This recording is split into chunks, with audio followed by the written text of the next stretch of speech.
Buenas tardes, mi nombre es Rodolfo Vizcarra, soy escribano de la ciudad de La Plata, provincia de Buenos Aires, y profesor de Derecho Internacional Privado. Permítaseme felicitar ante todo al Instituto Superior de Registración y Publicidad Inmobiliaria y a todo su ilustre equipo por estos 20 años, por este 20 aniversario, y agradecerles enormemente por esta convocatoria. A ver, se nos ha puesto el desafío de plantear de una manera sucinta qué posibles reformas podrían realizarse a la actual ley 17.801. Mi idea no es mencionar todas las posibles reformas que normalmente la doctrina, que podrían efectivamente hacerse, dado que hay varias que pueden ser de profundo interés, sino tratar de focalizarme en una concreta, tratar de dirigirnos hacia un rincón, diría, de la faena registral que suele caracterizarse por no ser de lo más iluminado, por no decir un tanto oscuro. Em, la idea es hablar sobre en qué puede contribuir una reforma de la ley 17.801 a la inscripción de títulos provenientes del extranjero. Si uno evalúa tanto la ley nacional como las leyes provinciales y demás, no tenemos, desde el punto de vista registral, demasiado desarrollo normativo de esta cuestión. Concretamente, no hay mayor remisión en la 17.801 a los actos otorgados en extraña jurisdicción. Ya sabemos que la extraña jurisdicción en algunos casos corresponde tanto a la de otras provincias como la internacional. Lo importante es la jurisdicción fuera del registro, ¿no? En el caso de una ley nacional, obviamente la extraña jurisdicción será necesariamente extranjera. Entonces, ¿qué ocurre con los títulos otorgados en el extranjero con vocación registral? Concretamente, ¿por qué se refieren a la extinción, modificación, constitución, etcétera, de derechos reales sobre bienes inmuebles situados en la jurisdicción del registro, ¿no? O de los registros argentinos? Em, Aquí lo importante, o quiero comenzar aclarando que el tiempo o la evolución del derecho no es indistinta. Es decir, teníamos un régimen con Vélez, tenemos un régimen que cambió actualmente con el Código Civil y Comercial, donde desde mi punto de vista se genera un cierto vacío, por eso digo es que hoy en día quizás es un área más oscura todavía de lo que ya era en la época de Vélez, y derivadamente tenemos la posibilidad de aportar algo de luz o de claridad a esta cuestión mediante una reforma de la ley registral. Hay muchos inconvenientes, hay muchas dudas que surgen en cuanto a el otorgamiento de estos títulos en el extranjero. Desde la posibilidad de otorgarlos, desde el régimen de forma, cuál es la ley aplicable, cuál es la ley que califica, etc. Pero vamos a focalizarnos específicamente en los que inciden de manera directa en la actividad del registrador, ¿no? Que inmediatamente los veremos. Simplemente entonces, a modo de mera presentación, tengamos presente que, y vamos a comenzar con el derecho de fondo porque tenemos que ver cómo esta situación en el derecho de fondo va a impactar en la actividad registral. Primero, tenemos la necesaria referencia al artículo 1211 de Vélez. El 1211 de Vélez, en pocas palabras, me decía que yo podía celebrar en el extranjero contratos, y estamos hablando de contratos, de hecho estaba ubicado en los efectos de los contratos, ¿no? En la sistemática de Vélez. Los contratos celebrados en extranjero para transferir derechos reales sobre bienes inmuebles situados en la República podían realizarse sin ningún inconveniente si me imponía cuatro requisitos, cuatro recaudos. Tenían que estar celebrados en instrumento público, tenían que ser debidamente legalizados, tenían que ser protocolizados notarialmente, localmente, por orden de un juez competente, también local, ¿no? Entonces, teníamos estos cuatro requisitos fundamentales. Ahora, ¿qué cuestión o qué problema se planteó? Que en definitiva esto podía resultar un tanto burocrático, sobre todo la intervención judicial. Había que acelerarlo, agilizarlo, y además esta intervención judicial no tenía mayor razón de ser, dado que como regla, a ver, tenía dos grandes sentidos. Uno, o la doctrina le encontraba dos grandes sentidos. Uno era realizar el controlador de orden público, cosa que se puede decir que carece de eficiencia jurídica que sea necesariamente realizado a nivel judicial este contralor, porque por un lado no era un exequatur, y por otro lado el contralor de orden público lo hacen todas las autoridades intervinientes en el íter de la vida instrumental. Es decir, el contralor de orden público deben hacerlo todos: el notario, el registro, Cancillería, si por algún motivo a los efectos de la legalización entra en contacto con el documento. Es decir, es un control absolutamente difuso de orden público. Todos los operadores del derecho lo deben hacer. Entonces parecía demasiado la intervención judicial. Pero por otro lado, también se entendía que más que evaluación de la forma, me animo a decir, ocurría con la intervención judicial una suerte de conversión de la forma. Si el juez ordenaba la protocolización, esa protocolización ordenada judicialmente por imperio del régimen de Vélez se transformaba o tenía los efectos de un instrumento público. No cualquier protocolización, sino la ordenada judicialmente.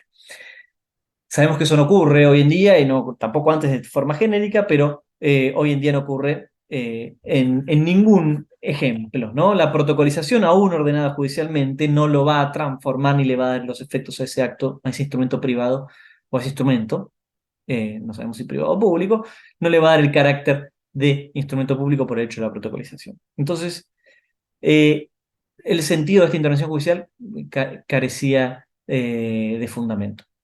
Ahora, se eliminó también la protocolización. Y el actual artículo 2667 tiene una estructura muy similar a la de Vélez, más allá de que no habla de la posesión, pero bueno, una estructura muy similar a la que tenía el 1211, nada más que recortada. Me dice fundamentalmente lo mismo, que se van a poder celebrar contratos en el extranjero siempre que consten en instrumento público legalizado. Me elimina estos otros dos parámetros. Y acá hago un pequeño análisis de este artículo que nos va a servir para ver su impacto en la registración. Primero, algo que me parece fundamental. Acá no estamos hablando de... El efecto normativo de este artículo no es el de permitir contratos. Es el de imponer los otros requisitos, el de instrumento público, el de la legalización y en el caso de deberes, la protocolización judicial. No el de permitir contratos. ¿Por qué no es un artículo permisivo este? Porque no hay ninguna prohibición general, simplemente. O sea, yo necesito un artículo que me permita hacer algo cuando tengo un artículo genérico que me prohíbe hacer algo. Entonces, si de manera genérica algo está prohibido y hay alguna excepción permitida, necesito ese artículo de permisión específica, ¿no? Esto no ocurre en materia de contratación internacional en general, y menos por el hecho de que esté vinculada a inmuebles o a contratos con destino de transferencia, modificación, extinción de derechos reales sobre inmuebles situados en la República. No existe tal prohibición. No existía con Vélez, no existe hoy. De hecho, Vélez lo preveía expresamente en dos momentos distintos, hablando de hipoteca y hablando de transferencia. ¿Por qué? Porque esto existió siempre. Es más, en los primeros años de nuestra historia nacional era especialmente común las hipotecas de inmuebles situados en la Argentina, en el extranjero respecto a empréstitos o mutuos con banca extranjera, especialmente Francia, Inglaterra, también Estados Unidos, etc. Entonces, esto nunca tuvo ningún tipo de limitación. Por eso es que esto lo aclaro y hago cierto hincapié, porque hay una discusión bastante amplia que desde mi punto de vista es en vano, en cuanto a si podemos celebrar todo tipo de actos o no. Si el artículo 1667 se refiere solamente a transmisión de derechos reales, o también podría incluirse la constitución y la extinción, concretamente. No hay duda que sí pueden incluirse, porque no hay ningún tipo de restricción al respecto. O sea, no tenemos ningún tipo de prohibición. Este artículo no viene a decirme qué tengo permitido, sino que viene a poner los requisitos para realizar este tipo de actos. Con lo cual, sí, no hay duda. Es más, me animo a decir que el actual artículo 2667, y lo quiero decir de una manera bastante categórica, carece de contenido normativo, porque todo lo que me dice ya me lo dicen las normas generales. Primero, no hay ningún permiso porque no hay ninguna prohibición, así que desde ya que lo puedo hacer. Y puedo realizar cualquier tipo de contrato en el extranjero que puedo realizar en la República Argentina. Segundo, cuando me impone, dice, el requisito del instrumento público, bueno, tampoco tiene mayor sentido. Es claro, si queremos, aporta claridad, aporta pedagogía, es práctico para el operador jurídico, pero a raíz del artículo 1017, que me impone la forma de escritura pública, y el envío o dirección que me realiza directamente el artículo 2649 en su segundo párrafo, que me dice que la imposición de las formas de los actos, aunque se celebren en el extranjero, va a depender de la ley aplicable al fondo, y que la equivalencia entre ambas formas va a ser decidida por los criterios de la ley aplicable al fondo. En definitiva, insisto, es más claro tenerlo expresamente en un artículo, pero el artículo 1017 en juego con el 1649 ya me lo decían también. El instrumento público ya estaba impuesto, aunque no me lo diga el 2667. Y el otro requisito de la legalización, lo mismo. Si no me dijera legalización, también lo tengo que legalizar por el criterio y normas generales. No me menciona, por ejemplo, la traducción, pero no hay duda que si me viene un título alemán, en alemán, voy a tener que traducirlo al español, ¿no? Para poder inscribirlo aquí. Por eso es que diría que quedó vacío este artículo, al recortarle estas últimas dos partes que sí preveía Vélez y que sí tenían un contenido normativo porque no se encontraban en ninguna otra regla general.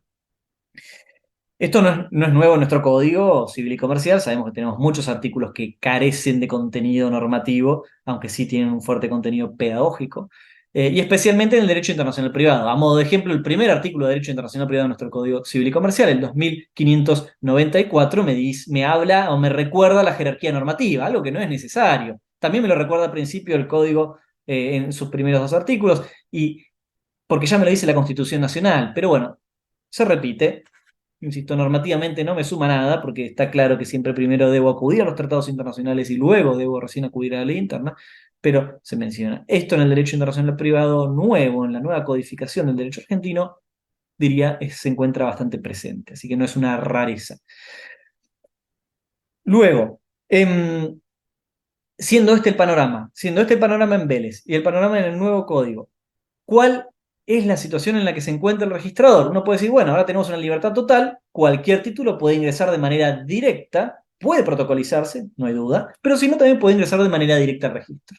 Y el registro debe inscribirlo, rogado por un notario designado al efecto local o rogado directamente por la parte legitimada en el extranjero. Desde ya que se podrá, insisto, protocolizar, nada lo prohíbe, pero el registro no puede rechazar una inscripción de un título proveniente del extranjero por no estar protocolizado, porque no tiene norma que lo imponga. Aquí es donde me parece que tenemos una inconsistencia. El registro tiene en claro qué tiene que pedir para que un título sea inscribible, qué debe calificar, sobre eso hay consenso, está claro, la ley lo define de una manera más o menos precisa, sus leyes provinciales lo desarrollan más, la reglamentación lo amplía, no hay duda sobre qué debe exigir el registro. La duda, sin embargo, está en quién debe cumplimentarlo. Ahí es donde está el gran elemento. Sobre todo cuando son cuestiones absolutamente vernáculas. Es decir, acá no estamos hablando sobre la calificación del contenido del acto, de la capacidad de las partes, porque eso damos por hecho que si se solicita, se requiere un instrumento público, el funcionario público lo hizo aún encontrándose en el extranjero. Y ahí hacemos un link, una derivación directamente a el acto auténtico, la calificación de acto auténtico, extranjero, etc. Ahora, ¿qué pasa con las cuestiones totalmente locales, vernáculas? Nuestro código, sí, insisto, me pide que sea otorgado por instrumento público. Eso es algo que debe calificar el registro. Ahora, ¿quién debe o debe requerirlo el registro? Ahora, ¿quién debe determinar que eso es un instrumento público o no? Con toda esta complejidad instrumental, documental de los distintos sistemas jurídicos que se dan en el mundo. ¿Quién lo debe evaluar? ¿El registrador? ¿El notario? El registrador hoy en día no tiene facultades para hacerlo. Y si fuera el registrador el que debe hacerlo, entonces deberíamos asignarle las facultades en una reforma legislativa, la de ley 17801. Si no es el legislador y es el notario y debemos en algún punto implementar un contralor notarial, debería decirlo la ley también. Discutible si esto corresponde al código de fondo o a la ley registral. Yo entiendo que por lo pronto no está mal que esté en la ley registral, ¿no? Dado que hoy estamos evaluando esta reforma. Es decir, debería haber una norma que indique, que ordene que el contralor de determinados elementos sean sustanciales como formales, desde el carácter de instrumento público, que no atenta contra el orden público internacional argentino, artículo 2600 de nuestro código, que es un contralor muy específico que no debe realizarse con los mismos parámetros del Contralor de Orden Público Interno, sino con los del 2600. Es decir, que el acto y con su soporte instrumental proveniente del extranjero no vulnere no ya el derecho argentino, o las normas argentinas, sino los principios fundamentales de orden público que inspiran el ordenamiento argentino. Artículo 2600 del Código. ¿Eso lo debe evaluar el notario o no? Incluso si es notarial, debe evaluarse mediante el mecanismo de protocolización o mediante otra intervención notarial, no protocolar, mediante una certificación, mediante una expedición, un dictamen no protocolar o mediante necesariamente la protocolización. Desde mi punto de vista, la protocolización tiene todas las virtudes, o sea, no le encuentro demasiado sentido a su eliminación. Este corte, esta poda que hubo del 1211 al 6000 al 2006-67, genera un vacío que necesariamente tenemos que llenar. Y no veo mejor manera de llenarlo, manera más eficiente, económica e integral que mediante la protocolización notarial. Pero podría ser otra, insisto, podría ser mediante la designación del registrado, que lo haga el registrador de manera directa, o mediante la intervención notarial eh, en otra función que no sea la específicamente de protocolización. Pero creo que este es un buen momento y este es un buen asunto para que sea resuelto por una reforma de la ley 17.801. Dar seguridad y certeza. Tenemos, a ver, en caso, a modo comparado, o mejor dicho, a nivel interno, que no es comparado. En Capital, el registro de la propiedad de Capital Federal, tenemos una instrucción, la 9 del 2016, que da algunas pautas, algunas me parecen un tanto criticables. Entre otras, se expide sobre el efecto de la publicidad, si es directo o indirecto, me pide que debo tener, aparentemente está dando por hecho que vamos a tener sí o sí una publicidad, una inscripción con prioridad directa. Entonces, sin embargo, me dice que debo pedir informes, ¿no? Entonces yo pienso, ¿por qué debo pedir informes de dominio de anotaciones personales si voy a tener prioridad directa? El acto ya se otorgó, no hay nada que hacerle. El acto se otorgó y ya ingresó a nuestro medio. Por otro lado, ¿qué impide darle una prioridad indirecta si es que se piden ser, como se hace a nivel interprovincial, si es que se piden certificados mediante un autorizado local para que se le asigne prioridad, retroprioridad registral al acto otorgado en el extranjero? O sea, hay varias cuestiones discutibles. Y especialmente también acá se expide sobre el carácter de instrumento público. De instrumento público debe surgir la manifiesta expresión del autorizante de que es un instrumento público. También muy discutible. Primero porque es raro que lo haga. Normalmente los escribanos no dicen que, o los funcionarios en general, esto es un instrumento público. Y segundo, porque tampoco me sirve, aunque lo haga, porque no sirve la autopercepción en el lugar de celebración que haga, o la calificación, para no hablar más precisamente, la calificación que haga el autorizante en el extranjero del carácter de instrumento público es en algún punto irrelevante a la luz del segundo párrafo del artículo 2649, porque esa calificación la vamos a tener que hacer en base a nuestros propios parámetros. Por eso es que hay varios puntos a resolver. Que entiendo, esto no debe ser resuelto con criterios locales, sino que esto debe ser resuelto mediante la ley nacional, porque el problema tiene una naturaleza esencialmente nacional. Es decir, las relaciones, o federal, las cuestiones de los vínculos entre el ordenamiento jurídico argentino, en este caso los aspectos registrales, con los ordenamientos jurídicos extranjeros, tiene prácticamente por definición una naturaleza eminentemente federal. Esta extraterritorialidad corresponde que sea resuelta por una ley nacional, al menos en sus aspectos fundamentales, en sus aspectos esenciales, registrales y de fondo. Luego corresponderá, sí, los detalles a la reglamentación local. Pero entiendo que este es un punto y es un momento, insisto, hay un punto para resolver en una eventual y esperemos cercana reforma integral de la ley 17.801. No porque sea objetable la ley en términos generales, porque de hecho este problema concretamente que estamos tratando hoy no es un problema originario de la ley 17.801, es un problema derivado en base a un vacío que le dejó la reforma del Código Civil y Comercial de la Nación, que en la época originaria de la ley 17.801 no existía y no tenía razón de ser, o al menos no en estos aspectos tan fundamentales, una solución. Bueno, Quedo a disposición de los que vean y presencien este video, de las consultas, comentarios que tengan. Y desde ya, nuevamente, muchas gracias, saludos y felicitaciones al Instituto de Registración y Publicidad Inmobiliaria y a su equipo. Gracias y nos vemos pronto. Hasta luego.